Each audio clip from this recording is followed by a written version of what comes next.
This is the second generation Apple Pencil, and I bought it over a year ago now, and as a student, this has been nothing but amazing. But recently, Apple released a new Apple Pencil, and it's actually a little confusing what they did, but from a student perspective, this new Apple Pencil is absolutely the best thing they could have done for students. So it comes in at $79 or $69 for Apple education pricing. Now, this Apple Pencil does kind of harp out on a little bit of features, but it also kind of does more. So let me explain that. So this new Apple Pencil has a USB-C port. It has the new design of the second generation pencil and attaches magnetically to all iPads that have the USB-C port. So it supports the iPad Pro 12.9 inch, the third, fourth, fifth, and sixth generation. The 11-inch iPad Pro, first, second, third, and fourth generation. The new iPad Air, the 5th generation, as well as the old 4th generation, the 10th generation iPad, as well as the iPad mini 6th generation. Now, this supports all of the same as the 2nd generation, except the iPad 10th generation, as you did have to use the old 1st generation pencil on the new iPad with USB-C, the 10th generation. Now Apple got rid of that, and you still can buy the first generation pencil if you want, but you need to use that USB-C to Apple Pencil adapter, which they were so kind now to include in the box.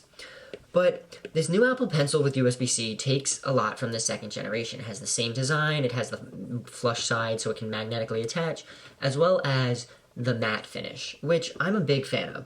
But from the student perspective, this is the Apple Pencil I would have bought a year ago if it was out over my second generation Apple Pencil, because while it is nice having my Apple Pencil be able to charge just by magnetically attaching it to my iPad, just like this, honestly, my Apple Pencil was always charged and it was great. But if I could just plug it into a USB-C cable for 10 minutes and go about my day, I wouldn't be bothered, because it would attach magnetically to my iPad and work just like that. Now, this new pencil does also feature pencil hover on the iPad Pro, so you can, as you get closer to the screen, it'll kind of like illuminate where you're gonna touch and draw before you do it. Now, what this pencil is missing is pressure sensitivity, and this has actually been a very hot debate on X and Twitter, because a lot of people aren't thrilled about the fact that the new Apple Pencil doesn't have pressure sensitivity. But as a student who has only used my Apple Pencil for note-taking, I have never used pressure sensitivity once in my whole time taking notes on my iPad. So not having this doesn't really seem like a game changer to me.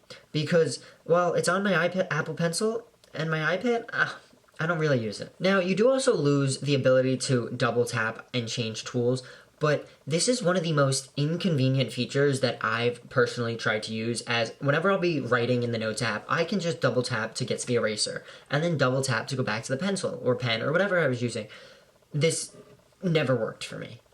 I would double tap and then it would just get confused, and it drove me insane. So I would always go down to the toolbar and change it.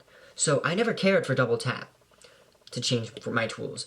But overall, I don't really understand why everyone seems so upset about this, because if you're a student who's looking to save some money, because it is expensive to buy an iPad Air or really any iPad now, as the lineup is so confusing, as the cheapest iPad starts at around mid $400, and that's the 10th generation iPad, and that's if you want one with USB-C.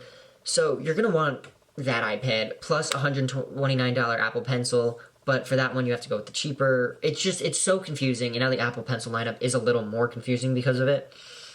But as I said before, from a student standpoint, this Apple Pencil seems to make a lot of sense, because I don't use most of these features on here, and it just kind of sits on top of my iPad. And the new one can do that now. It can magnetically attach, as I said before.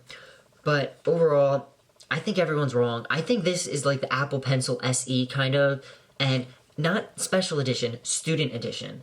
And I think that's the way Apple should have kind of marketed it, because it's a lot better than the third-party stylus I've used that kind of work, but then don't work and get a little confusing, and then you have to remember to charge it. And now this you will have to remember to charge, I understand that, but it will charge with a USB-C cable. And as someone who now has a MacBook that uses USB-C, an iPad that uses USB-C, and my iPhone using USB-C, I'm probably always going to have a USB-C cable on me, and to charge an Apple Pencil, you can just plug that cable into your iPad, plug it into your pencil, and it'll take about 5 minutes to get a full charge.